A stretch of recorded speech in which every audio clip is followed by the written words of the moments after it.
अपराधी अगर दलित है, पिछड़े वर्ग का है, माइनॉरिटी का है, तो बुलडोजर 24 घंटे के अंदर उसके घर पे चल जाता है।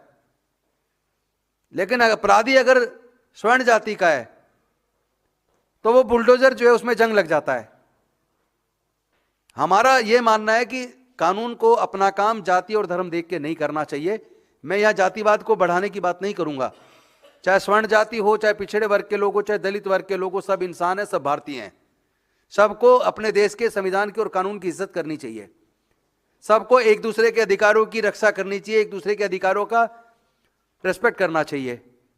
हम जाति के आधार पर अगर देश को बांट देंगे, धर्म के आधार पर बांट देंगे, और कानून जाति और धर्म को नजर में रख के अगर अपना काम करेगा, तो निश्चित तौर पर इससे भारत कमजोर होगा।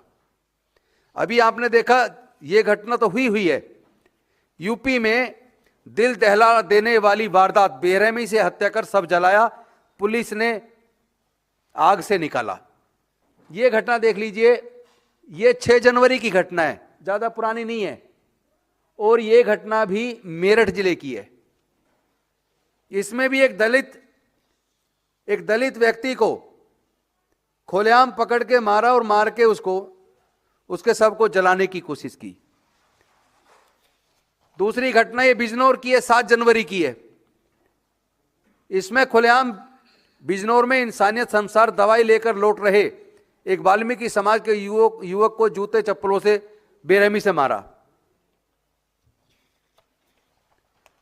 तीसरी घटना यह भी 6 जनवरी की है और यह भी मेरठ की है।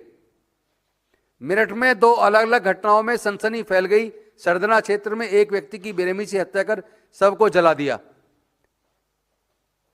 लगातार इस तरह की घटनाएं एक के बाद एक पूरे उत्तर प्रदेश में। ये तो मैंने अभी आपको केवल 3 घटनाएं बताई हैं, ये 1 2 3 घटना नहीं है। उत्तर प्रदेश ने सारे रिकॉर्ड तोड़ दिए हैं। एनसीआरबी का डाटा देखिए, एक तो मुझे समझ नहीं आता, हमारे देश के प्रधानमंत्री जी कहते हैं डिजिटल इंडिया बन रहा है, भारत विकसित हो रहा है। कौन सा विकसित हो रहा भाई? दलित एट्रोसिटी के ऊपर पहला डाटा आपका 2019 में आया, और 2019 के बाद दलित उत्पीड़न की घटनाओं का एनसीआरबी का डाटा 2022 में आया। 19 के बाद 22, 3 साल लगे।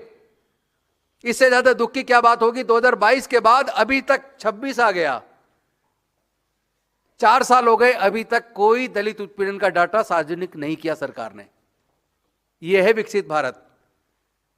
इतने तरक्की कर गया भारत की, 4-4 साल हो जाते हैं हम उत्पीड़न की घटनाओं को जनता के सामने या संसद के सामने रखने में भी हमारे जांच एजेंसियां पूरी तरह विफल हैं। हमारा मिनिस्ट्री ऑफ होम अफेयर्स तो पूरी तरह फेल है।